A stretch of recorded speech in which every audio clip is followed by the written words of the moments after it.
Hi friends, welcome back to jaya'srecipes. അപ്പോൾ ഇന്ന് ഞാൻ നല്ലൊരു നാടൻ രീതിയിൽ നമ്മുടെ പാൽപായസം ഉണ്ടാക്കി കാണിക്കാനാണ്. സാധാരണ പ്രഷർ കുക്കറിലൊക്കെ അല്ലേ ഉണ്ടാക്കുക. ഇതിപ്പോൾ പ്രഷർ കുക്കറിലൊന്നല്ല, സാധാരണ ഞാൻ പാനിലാണ്. ഇത് ശരിക്കും നിങ്ങളുടെ കയ്യിൽ ഉരുളി ഉണ്ടെങ്കിൽ ഉരുളിയിൽ ഉണ്ടാക്കുക, അല്ലെങ്കിൽ അടികട്ടിയുള്ളൊരു പാത്രം എടുക്കുക, അതിലുണ്ടാക്കുക കേട്ടോ. 1 കപ്പ് വെള്ളം ഒഴിക്കുക, കപ്പിൽ തന്നെ 1 കപ്പ് പാലൊഴിക്കുക. എന്നിട്ട് നമുക്ക് ഈ വെള്ളം ഇത് കിടന്നിട്ട് അരി ഇതിൽ കിടന്നിട്ട് വേവണം. ഇങ്ങനെ ഉണ്ടാക്കുമ്പോൾ എത്രയായാലും നമുക്ക് ആ കുക്കറിൽ വെച്ച് ഉണ്ടാക്കുന്നതിനേക്കാളിലൊക്കെ ടേസ്റ്റ് ആയിട്ട് ഉണ്ടാക്കാൻ പറ്റും. ഇതിലേക്ക് ഞാൻ ഒരു 50 ഗ്രാം അരിയാണ് എടുക്കുന്നത്. ഇത് ഉണക്കല്ലരി, അതായത് തവിട് കളയാത്ത അരിയാണ് കേട്ടോ, അതാണ് ഇടുന്നത്. ഇപ്പോൾ പാല് നന്നായിട്ട് തിളച്ച് വന്നിട്ടുണ്ട് കേട്ടോ. ഞാനിത് ലോ ഫ്ലെയിമിലാക്കിയ കാരണമാണ് നിങ്ങൾക്ക് ആ തിളച്ചത് കാണാത്തത്. നന്നായിട്ട് തിളച്ചിരിക്കുന്നു. അതിനുശേഷം മാത്രം നമ്മൾ കഴുകി വെച്ച അരി ഇടുക. ഞാൻ പറഞ്ഞില്ലേ, ഉണക്കല്ലരിയാണ് ഇടുക. പിന്നെ തവിട് കളയാത്ത അരിക്കാണ് ഉണക്കല്ലരി പറയുക. നമ്മൾ കടയിൽ നിന്നൊക്കെ വാങ്ങുക വെച്ചാൽ പായസത്തിൻ്റെ അരി ഉണക്കല്ലരി എന്ന് പറഞ്ഞാൽ മതി, അപ്പോൾ അത് കിട്ടും കേട്ടോ. ഇനിയിപ്പോൾ അരി ചേർത്തു, ഇനി ഇത് നന്നായിട്ടൊന്ന് തിളക്കട്ടെ. ഇത് ഫ്ലെയിം കുറച്ച് വെച്ചിട്ട് ഈ അരി ഇതിൽ കിടന്നിട്ട് വേവണം. അപ്പോൾ അരി കുറച്ച് വെന്തിട്ടുണ്ട്, മുഴുവനായിട്ടൊന്നും വെന്തിട്ടില്ല. അപ്പോൾ അത് വറ്റി വരുന്നുണ്ട്. അപ്പോൾ ഞാൻ ഒരു കപ്പ് പാലും കൂടിയും ചേർക്കണം. മൊത്തം 1 ലിറ്റർ പാലാണ് കേട്ടോ. അപ്പോൾ 4 കപ്പ് ഉണ്ടായിരിക്കുമല്ലോ. അപ്പോൾ 2 കപ്പ് ഒഴിച്ചു.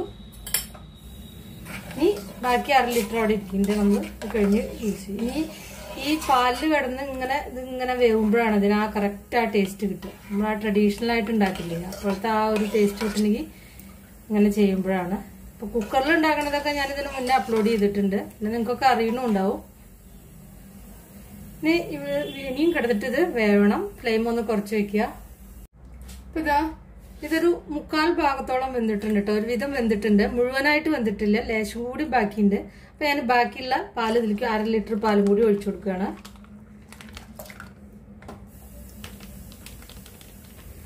ഇനി ഇത് ബാക്കിയുള്ളത് ഇതിൽ കിടന്നിട്ട് വെന്തിട്ട് ഇങ്ങനെ കുറുകി വരണം. അപ്പോഴാണ് അതിൻ്റെ ആ ടേസ്റ്റ് കിട്ടുക. നമ്മളിതിങ്ങനെ ഉണ്ടാക്കുമ്പോൾ നല്ല അടികട്ടിയുള്ള ഇത് ശരിക്കും ഇത് ഉരുളിയിലാണ് ഉണ്ടാക്കുക. നമ്മൾ ട്രഡീഷണൽ ആയിട്ട് ഉണ്ടാക്കുമ്പോൾ ഉരുളിയിലാണ്. അപ്പോൾ എല്ലാവരുടെ കയ്യിലും ഉരുളിയില്ല, എൻ്റെ കയ്യിലും ഉരുളിയില്ല. അപ്പം ഞാൻ നല്ല അടികട്ടിയുള്ള പാനിലാണ് ഇത് വെച്ചിരിക്കുന്നത്. അപ്പം നമുക്ക് ഫ്ലെയിം കുറച്ച് വെച്ചിട്ട് തിളച്ചതിന് ശേഷം ഫ്ലെയിം ഒന്ന് കുറച്ച് വെച്ചിട്ട് ബാക്കിയുള്ള പണിയൊക്കെ ചെയ്യാം. ഇത് അവിടെ കിടന്നിട്ട് ഇങ്ങനെ ആയിക്കോളും. ഇവിടെ തന്നെ ഇങ്ങനെ നിൽക്കൊന്നും വേണ്ട കേട്ടോ.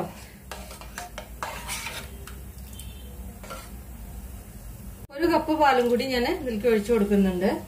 ഇനി എങ്ങാനും കട്ടി കൂടി പോകണ്ട വിചാരിച്ചിട്ട് ഇനി പാലിൽ കിടന്നിട്ട് ഇത് വേവട്ടെ. ഞാൻ 1 ലിറ്ററും 1 കപ്പും കൂടി ഒഴിച്ചിട്ടുണ്ട് കേട്ടോ. പാല് ഇത് കറക്റ്റ് ആവും.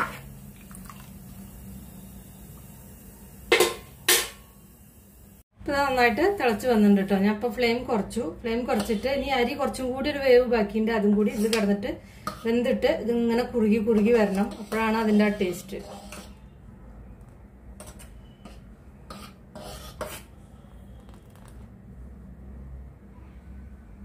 നമ്മൾ ഉരുളിയിലാണ് ഉണ്ടാക്കണ വെച്ചാൽ അത് പെട്ടെന്ന് ഉണ്ടാക്കിയെടുക്കാൻ പറ്റും. കാരണം വായ വട്ടുള്ള പാത്രത്തിൽ പായസം ഉണ്ടാക്കി കഴിഞ്ഞാൽ നമുക്ക് പായസം പെട്ടെന്ന് ഉണ്ടാക്കിയെടുക്കുക.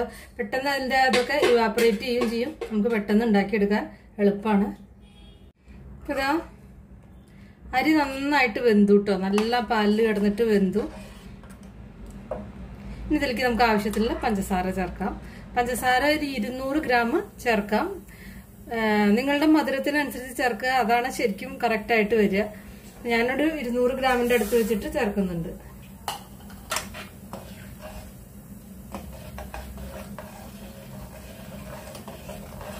ഒരു കപ്പിനേക്കാൾ കുറച്ചൊരു കുറവുണ്ടായിരിക്കും കേട്ടോ. കപ്പ് കണക്കിന് പറയാച്ച നിങ്ങൾ നോക്കുക പഞ്ചസാര. എന്തായാലും പഞ്ചസാര ഇനി തിളച്ചിട്ട് ഇതിലൊന്ന് പിടിക്കണം. പഞ്ചസാര അത്രേ വേണ്ടു. നമ്മുടെ പായസമൊക്കെ റെഡിയായി. പിടിക്കട്ടെ. തിളച്ചതിന്റെ ശേഷം ഫ്ലെയിം ഒന്ന് കുറച്ച് വെക്കാം. അപ്പോൾ തിള വന്നിട്ടുണ്ട്. ഞാനിത് ഫ്ലെയിം കുറയ്ക്കുകയാണ്. ഇപ്പം ഈ അരി 50 ഗ്രാമാണ് കേട്ടോ. 50 ഗ്രാം പറഞ്ഞാൽ ഒരു 1/4 കപ്പ് എന്തായാലും ഉണ്ട് കേട്ടോ. ഈ അരി ഞാൻ അളവ് പറഞ്ഞിട്ടുണ്ടെന്നാണ് ഓർമ്മ. അതാ പായസം പാകമായിട്ടുണ്ട് കേട്ടോ. ഇതിൻ്റെ പാകം ഞാൻ കാണിച്ചു തരാം, എങ്ങനെയാണ് ഇതിൻ്റെ പാകം വരികയെന്ന്. അവസാനം ഇതിലേക്ക് 1 ടേബിൾ സ്പൂൺ വെണ്ണ ചേർക്കാം. ഉപ്പ് ഉള്ള വെണ്ണയല്ല കേട്ടോ. കണ്ടില്ലേ, ഈ വെണ്ണ ഞാൻ വീട്ടിലുണ്ടാക്കിയ വെണ്ണയാണിത്.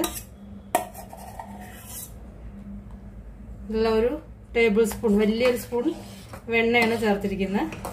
അതാണ് അതിൻ്റെ ആ ഒരു ടേസ്റ്റ്. അവസാനം ചേർക്കണം കുറച്ച് ഏലക്കാപ്പൊടി ഫ്ലേവറിനനുസരിച്ച്. ഇനി നിങ്ങൾക്ക് അണ്ടിപ്പരിപ്പ് മുന്തിരിയൊക്കെ നെയ്യിൽ വറുത്തിട്ട് ഇടണമെങ്കിൽ ഇടാം, പക്ഷെ ഞാൻ ഇടുന്നില്ല. പാൽപ്പായസത്തിൽ ഇങ്ങനെയാണ് എനിക്കിഷ്ടം. നിങ്ങൾക്ക് വേണമെങ്കിൽ ചേർത്തോളൂ കേട്ടോ. അല്ല, ഏലക്കാപ്പൊടിയും വേണമെന്നില്ല, അതിൻ്റെ ശരിക്കും ആവശ്യമില്ല. ഞാനിപ്പോൾ കുറച്ച് ചേർത്തിട്ടുണ്ട്.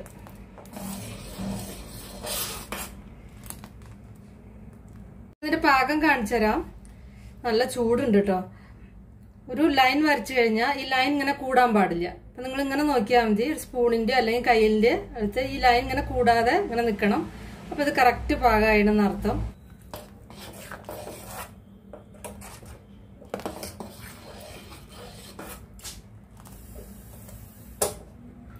ഇനി ഇത് ഇരുന്ന് കഴിഞ്ഞാൽ കുറച്ചു നേരം ഒന്ന് വെക്കണം. പാത്രഭാഗം എന്ന് പറയും. അതിന് ശേഷം മാത്രം നമ്മളിത് യൂസ് ചെയ്യുക.